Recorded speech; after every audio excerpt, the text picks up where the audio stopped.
Hora de Saúde. Oferecimento Neurogênesis. Com base no alicerce ciência, pesquisa e assistência, tem a solução neurológica para você. Hospital Santa Terezinha.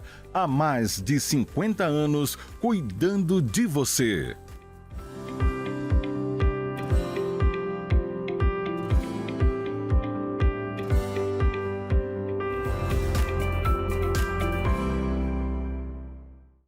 Caros amigos, mais uma vez no nosso programa dominical de saúde, Hora de Saúde, que é transmitido para todo o estado do Pará pela TV RBA, aqui em Belém, canal 13, todo mundo sabe, e neste exato momento pela internet para o mundo inteiro, pelo link rbatv.dol.com.br ou simplesmente dol.com.br. Dol é D-O-L de diário online, ao vivo. Eu gosto de falar isso porque nós temos espectadores que vão do Canadá até a Noruega, dos Estados Unidos até Luanda, na África, no Líbano, e temos espectadores em Perth, na Austrália, ou seja, no mundo inteiro. Quando o programa acaba, chegam os WhatsApps comentando. E esse programa, assim que ele termina na TV, ele vai para o canal do YouTube. É só você colocar lá Dr. Eduardo Costa. Tem que colocar o doutor, porque senão vem um cantor de qualidade discutível. Dr. Eduardo Costa, aí vai chegar no canal que é Instituto Eduardo Costa, tem todos os vídeos dos últimos 5 anos. E esse nosso programa tem o apoio do Hospital Santa Terezinha, que todo mundo conhece aqui em Belém, na Avenida Magalhães Barata, e saindo da Praça de Nazaré, e da Neurogênesis, que resolve tudo em termos de neurologia, neurologia clínica, neurologia cirúrgica, neurocirurgia, neurointervenção, comandada pelos irmãos Eric e Fernando Pascoal. E o nosso convidado de hoje é muito, muito, muito especial. Eu gravei com ele um programa na época da pandemia e foi pela internet. E hoje ele está presencialmente aqui, porque hoje, neste momento, nesta semana, ele é a nossa estrela da medicina aqui no Pará. Dr. João Alberto Maradei Pereira. O João é filho do Dr. João Maradei, que todo mundo conhece, que é uma lenda na cidade. E o João é médico, ortopedista, ele formou em 98 pela UEPA. Ele tem formação em cirurgia de joelho. Ele tem mestrado e doutorado pela USP, pela Universidade de São Paulo. Isso é outro parâmetro. E ele é professor de ortopedia da Faculdade de Medicina. Trabalha junto comigo lá na Faculdade de Medicina da Universidade Federal do Pará. E o João, ele foi convidado por 2 motivos. A nossa estrela essa semana em Belém é ele, porque ele ganhou um prêmio no Congresso Mundial de Cirurgia de Joelho em Boston. Ele vai já falar sobre isso para a gente. E porque o Hospital Maradei, a antiga Clínica dos Acidentados, agora é o Hospital Maradei, lá na Praça de Nazaré, no lugar mais nobre da cidade, foi autorizado pelo Ministério da Saúde, único por enquanto na região norte, para fazer transplante músculo-esquelético. Então a gente vai comentar esses 2 assuntos. João, primeiro, super obrigado por ter aceito o convite, tá? Obrigado mesmo. E já que o assunto é você, né, por causa de um prêmio internacional em Boston, isso foi o assunto na área médica, na área da faculdade, os professores todos comentando. Conta para mim o que é que você fez para ganhar um prêmio internacional. A gente fica todo orgulhoso de trabalhar contigo. Tá? Ah, que bom. Primeiro, bom dia, doutor Eduardo, bom dia a quem está nos assistindo. É um prazer enorme estar aqui. A pesquisa que foi premiada, por que ela foi premiada? Assim, é porque a gente aborda na pesquisa um tema que é do cotidiano do ortopedista. Uma das cirurgias na ortopedia que mais vem sendo feitas no mundo, em número crescente, é a artroplastia do joelho. Certo. A artroplastia do joelho é uma cirurgia que é feita para casos avançados de desgaste da cartilagem da articulação. A pessoa tem muita dor, chega um momento que ela já não quer mais nem andar de tanta dor que tem no joelho, E a cirurgia é feita justamente para restaurar essa função e melhorar a dor da pessoa. E a pessoa volta a andar e melhora bastante a qualidade de vida. Só que uma das complicações dessa cirurgia é uma eventual possibilidade de tromboembolismo. O que é tromboembolismo, né? É sério isso? É sério. Antigamente, eu sou médico bem mais velho que tu, eu tenho 44 anos de médico. Antes da heparina subcutânea, tromboembolismo era uma coisa que podia ser muito frequente pós-cirúrgico, que o paciente ficava parado, formava um trombo na veia, que ia acabar lá no pulmão. Né? Tinha gente que morria por causa disso no pós-operatório. Pós-parto era comum. Depois que surgiu o anticoagulante, aquela injeçãozinha da barriga, como o pessoal fala, todo mundo ficou muito conhecida na pandemia, né?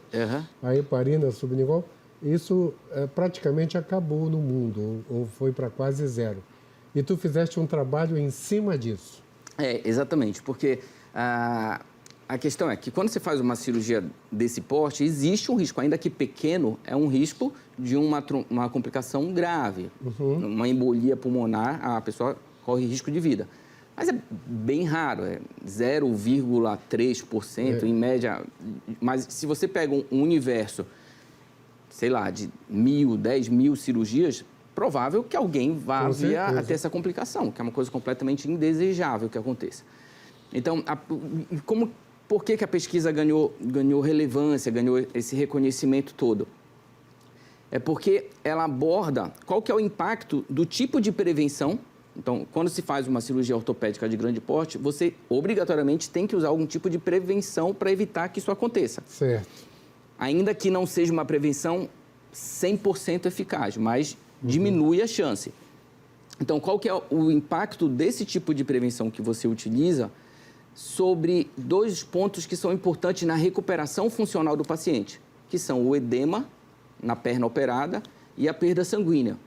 Então, a pesquisa foi justamente em cima disso. Em cima do edema, para quem não é da área, é inchaço. O inchaço da perna e o sangramento. E o sangramento. Então, são dois pontos muito importantes. O reconhecimento da pesquisa se dá por esse motivo da aplicação prática, cada vez maior na cirurgia ortopédica, junto com a metodologia científica que foi utilizada na pesquisa.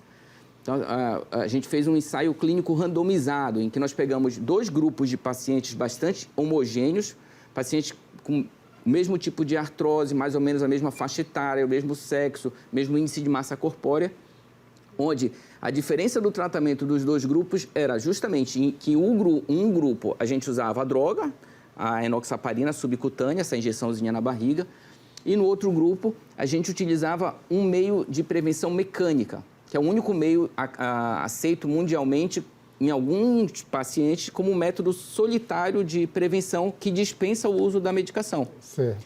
Que é uma meia pneumática. Não é essa meia que se utiliza para varizes, essa meia de compressão das varizes. Não, é um outro tipo de meia que ela tem 3 câmaras de ar. E ela é acoplada num aparelhinho portátil em que ela vai causando uma compressão sequencial, como se fosse uma ordenha da batata da perna. Ela vai fazendo uma massagem 24 horas por dia. Então, esse aparelho ele faz com que haja uma prevenção eficaz sem o uso da droga. Aí não precisa usar? Não precisa, desde que a pessoa não tenha histórico de tromboembolismo. Se ela tiver histórico de tromboembolismo, o recomendado é usar as 2 coisas. As 2 coisas. Exatamente. Então, nesse grupo de pessoas em que você pode escolher entre a droga e a prevenção mecânica, a gente queria saber qual que era a diferença entre usar a droga ou a meia em relação à recuperação do paciente, a reabilitação do paciente. Então, nós escolhemos o inchaço da perna e a perda sanguínea como 2 parâmetros para avaliar. E foi um estudo randomizado, então eram 2 grupos muito semelhantes, que a diferença era só que um usava a droga e o outro usava a meia. E baseado nisso, nós avaliamos como era a evolução do inchaço e da perda sanguínea nesses 2 grupos e comparamos. E o resultado? Então, o resultado foi, ele mostrou que quando você usa a meia no lugar da droga, você tem menos inchaço na perna. Menos inchaço, a perna incha muito menos, o que ajuda bastante no paciente voltar a andar logo, que é uma coisa muito importante na prevenção do tromboembolismo. E a perda sanguínea também. Houve uma diferença de perda sanguínea. Então, o paciente sangra menos quando ele não usa a droga. Então, essas foram as 2 conclusões principais da pesquisa. Certo, fantástico isso. Pessoal, só para... Ele usou termos estatísticos aqui. Randomizado é quando o médico e o paciente, ninguém sabe quem é que vai usar as 2 coisas. Um grupo lá... Vou dar um exemplo assim. O paciente que chegar no hospital numa hora par, vai colocar a meia. O paciente que chegar numa hora ímpar vai usar... É assim, randomização é assim. Tem lugares que sorteiam, tem computadores programados para sortear o paciente que vai ou não usar um tipo o que o médico não é o médico que escolhe, senão o meu amigo eu quero que... Não é o médico que escolhe. Isso é... E esse trabalho tem tratamento estatístico fantástico e foi feito aqui em Belém. Exatamente. Esse foi um trabalho completamente realizado com os nossos pacientes do SUS, aqui no estado do Pará. E essa é uma coisa legal, porque esse reconhecimento do trabalho, de certa forma, também é um reconhecimento do SUS. A gente só escuta falar das carências, das deficiências, todo dia do SUS, das pessoas reclamando, poxa, não tinha médico no posto, não tinha medicação. E acaba que a parte do SUS que funciona, ela acaba sendo menosprezada pela população. Às vezes a população não sabe que o SUS é bom e que o SUS funciona. Pensa no SUS só na vacina. Ah, vacina, que bom, graças ao SUS, obrigado SUS pela vacina. E esquece que o SUS, ele dá uma assistência muito boa e de qualidade. Só que um ponto-chave aí, talvez o grande mérito da pesquisa possa vir a ser isso. É a população reconhecer que, na hora que ela reconhece que o SUS é bom, vai haver mais cobrança. Então, a população cobrando... Não, por que eu fui na unidade básica e não tem um pediatra hoje? Por quê? Então, tem que cobrar. Essa cobrança é que faz o sistema melhorar. É aquela coisa, você tem um filho que só tira 9 e 10, eu costumo comparar. De repente, ele tira 4. Aí você vai dizer, alguma coisa aconteceu. Isso daí não é para ser assim. E aí você vai cobrar e vai evitar que isso volte a acontecer. Com certeza. Se a gente interpreta o SUS como um sistema que funciona, na hora que você tem uma deficiência, você não vai aceitar aquilo. Com certeza. Você vai cobrar, você vai dizer, por quê? Tem que melhorar. E se a população cobra, a melhora é inevitável, a melhora vem. Então, a pesquisa ser premiada, ter esse reconhecimento em nível mundial, com os pacientes operados pelo SUS no estado do Pará, chama atenção por causa disso. Com certeza. O SUS tem uma vantagem. Primeiro, o atendimento é universal. No papel, eu lembro quando toda vez que eu vou para a Europa, que a gente discute saúde, o pessoal acha o SUS perfeito.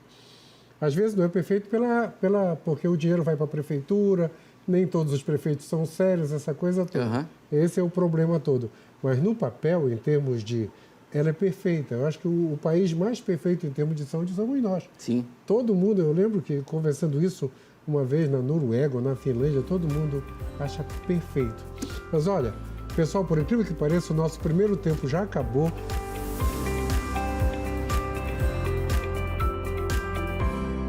Hora de Saúde. Oferecimento Neurogênesis. Com base no alicerce ciência, pesquisa e assistência, tem a solução neurológica para você. A Neurogênesis atua no mercado de saúde com produtos e serviços que se moldam às diversas tendências da transformação digital.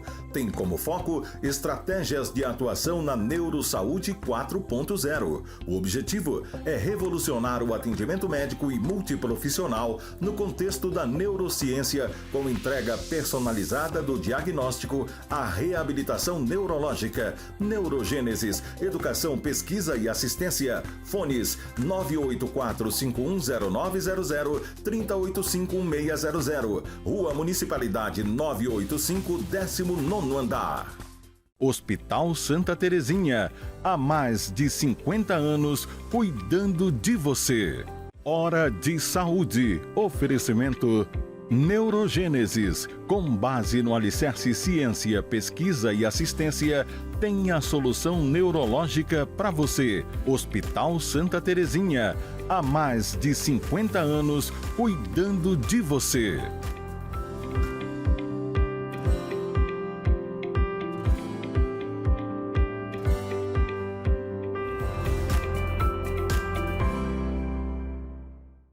Voltamos nessa conversa maravilhosa. Pena que o tempo é curto. Eu vou dar uma cadeira cativa para o João voltar aqui, porque vai precisar para explicar esses detalhes para a gente. O João Alberto Maradei Pereira, o João é filho do Dr. João Maradei, lenda na cidade, eu o reputo um dos melhores cirurgiões do mundo, se não o melhor dos que eu vi operar. Eu tenho 44 anos de médico, tá? Dos que eu vi operar, o Dr. João era simplesmente perfeito. Eu, uma época, trabalhei lá agora é o Hospital Maradei, antigamente chamava Clínica dos Acidentados. E trabalhei com ele e vi o quanto ele era brilhante em termos cirúrgicos, em termos de medicina geral. João, agora vamos à segunda parte. Tu vais voltar, ganhaste um prêmio. O João é a referência do momento na medicina do Pará, tá? Na medicina do Pará, não, na medicina do Brasil. Não é todo dia que a gente ganha um prêmio internacional num congresso lá nos Estados Unidos. Não é todo dia não, pessoal, não mesmo, tá? Eu todo ano estou nesses congressos internacionais e, sinceramente, é o primeiro brasileiro que eu vejo ganhar um prêmio. Lógico que a gente tem uns trabalhos muito bons, mas assim, neste porte, lá em Boston.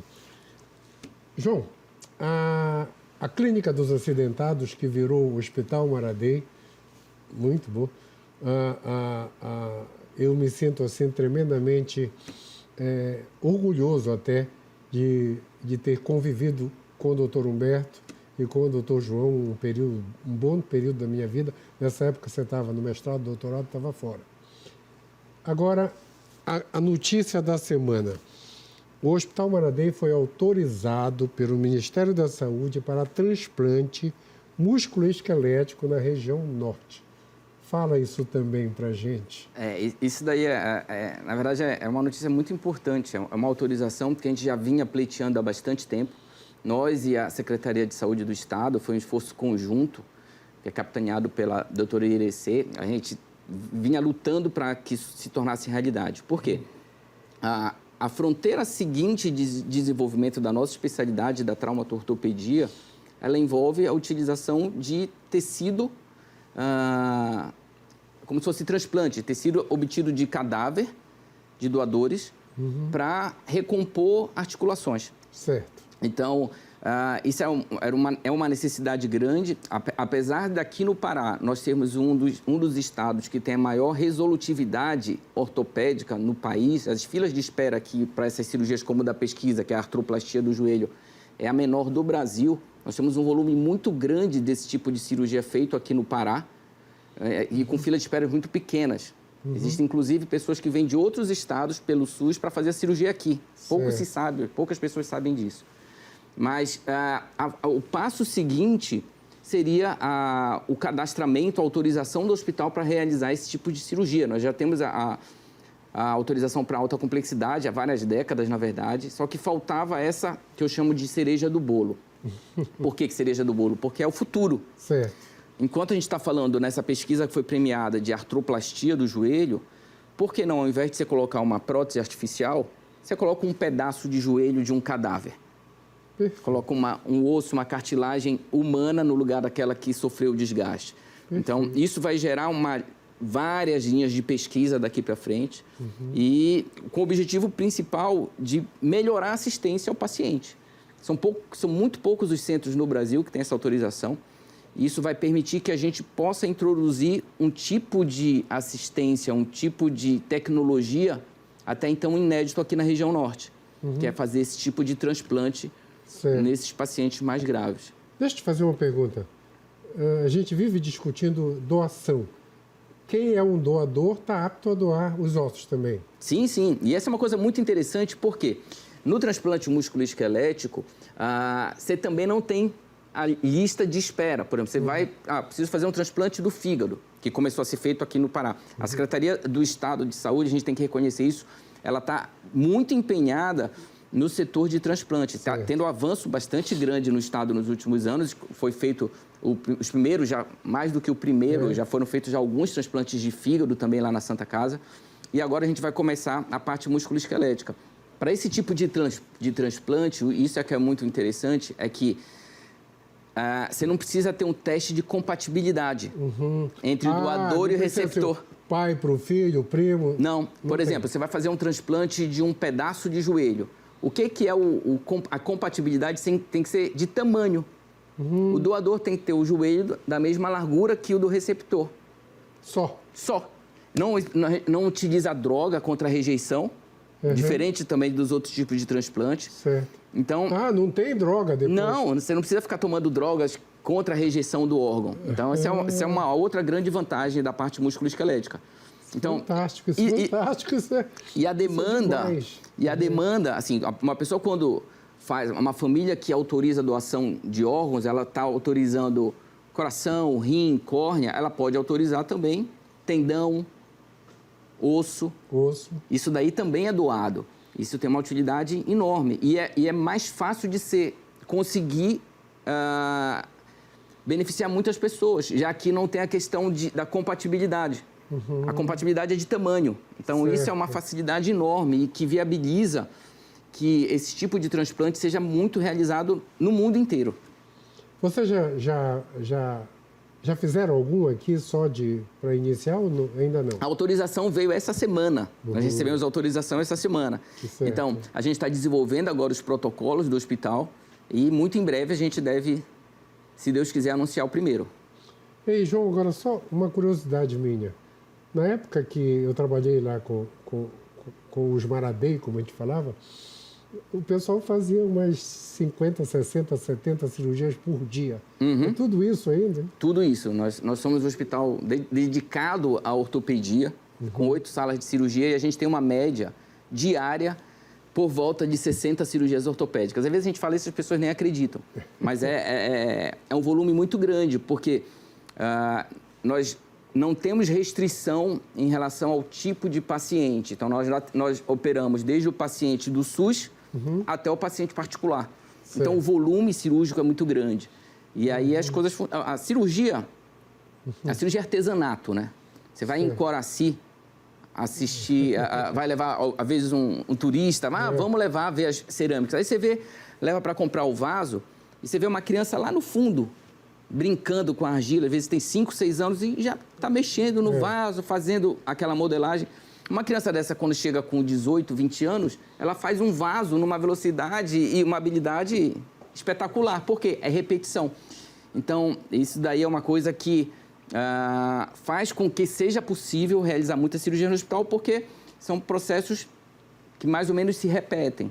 Aí, quando você tem uma equipe que está acostumada com aquele mesmo tipo de cirurgia, aquele mesmo perfil de tratamento, as coisas ficam mais entrosadas e você consegue fazer mais coisas. Por isso que o Dr. João operava um quadril em 40 minutos.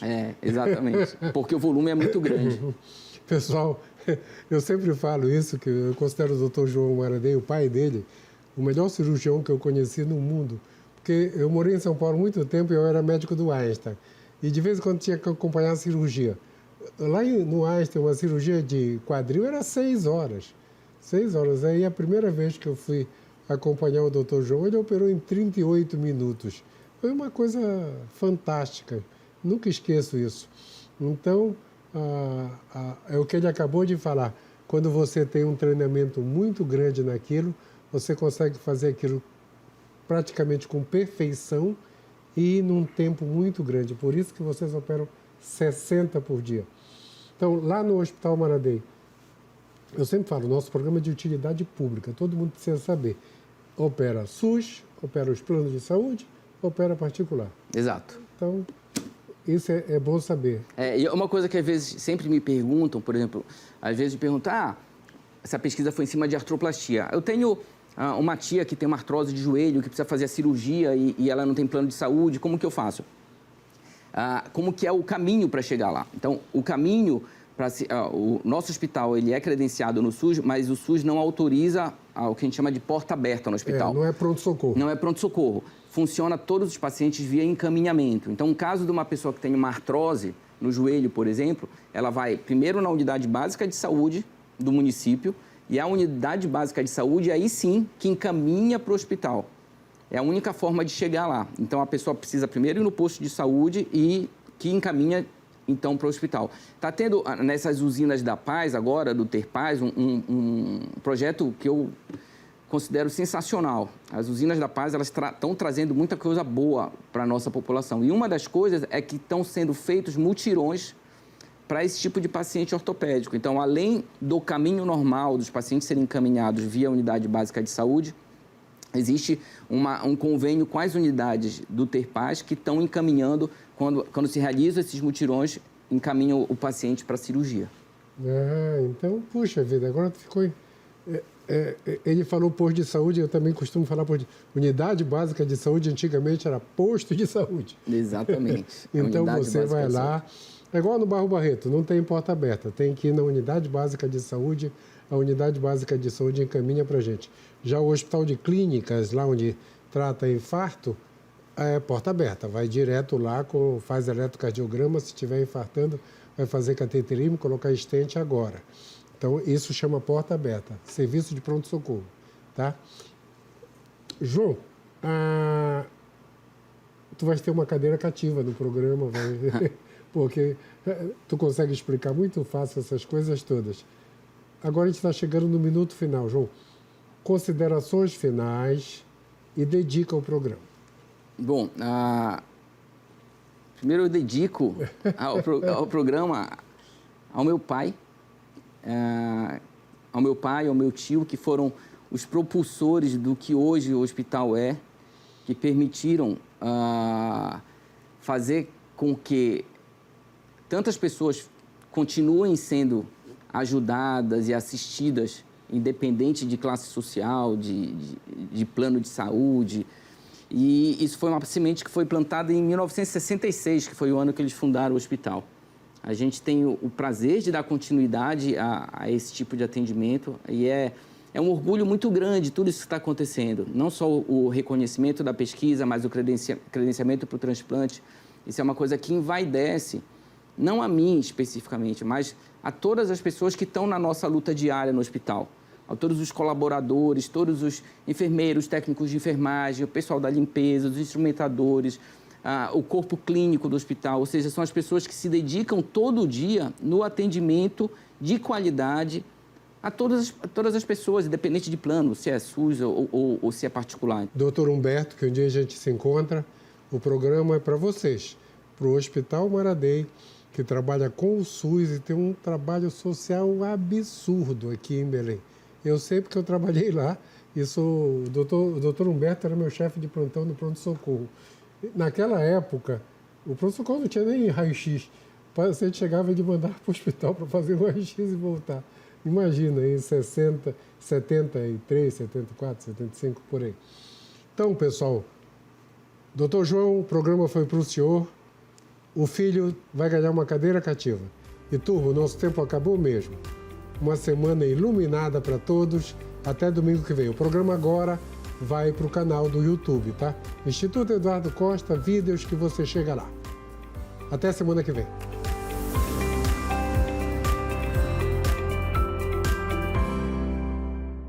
Hora de Saúde. Oferecimento Neurogênesis. Com base no alicerce ciência, pesquisa e assistência, tem a solução neurológica para você. Hospital Santa Terezinha.